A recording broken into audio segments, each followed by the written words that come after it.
আজকের দিনটা একটু অন্যরকম হবে, কারণ আজকে আমরা আমাদের একটি বেড় থেকে মাছ ধরতে চলেছি। শখের বশে মাছ ধরা অনেক মজার একটি অভিজ্ঞতা, তাই ভাবলাম এই মজার মুহূর্তগুলো আপনাদের সঙ্গেও একটু শেয়ার করি। তো চলুন শুরু করি।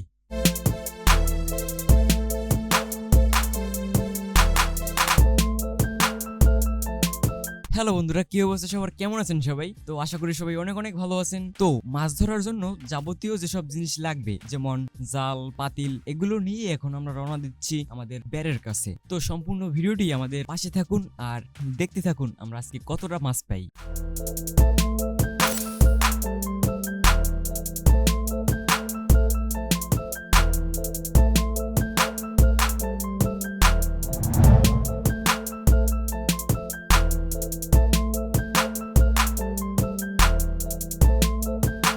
তো বন্ধুরা, এখন আমরা চলে এসেছি আমাদের বেড়ের কাছে। এখানে আমরা আপনাদের দেখাবো কিভাবে মাছ ধরা যায় সব থেকে সহজ এবং ভালো পদ্ধতিতে। যেহেতু আমাদের বেড়ের পজিশন সে একটা ভালো না, কারণ আমাদের বেড়ের মাঝখানে খুঁটিকোপা, যেটা আমাদের মাছ ধরার জন্য একটু সমস্যা তৈরি করেছে। তাই আমাদের দুইটা জাল দুই পাশ থেকে টানতে হবে। তো চলুন শুরু করি।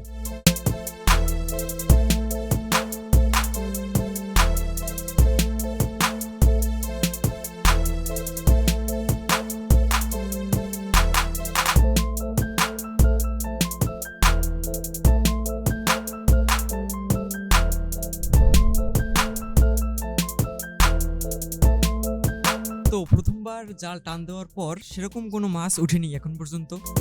তবে হতাশ হবার কিছুই নেই, আমরা আরো কয়েকবার জাল টান দিয়ে দেখবো মাছ ওঠে কিনা। আর যারা প্রকৃত জেলে তারা জানে মাছ ধরার ধৈর্যই সব থেকে বড় যন্ত্র।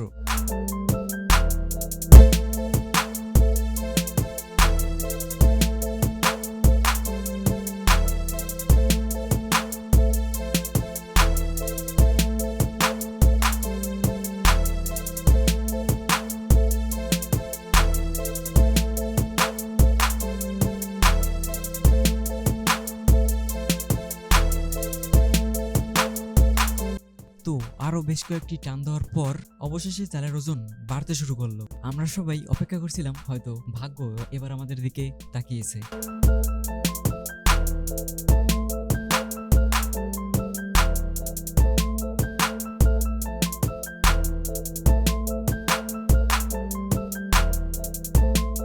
আজকে আমরা অনেকক্ষণ ধরে মাছ ধরলাম, সবার অনেক কষ্ট হয়েছে।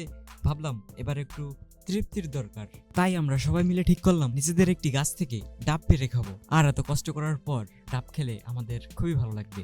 তো এখন আমরা চলে আসলাম নারকেল গাছের গোড়ায়। তো আপনারা একটু ধৈর্য সহকারে দেখতে থাকুন।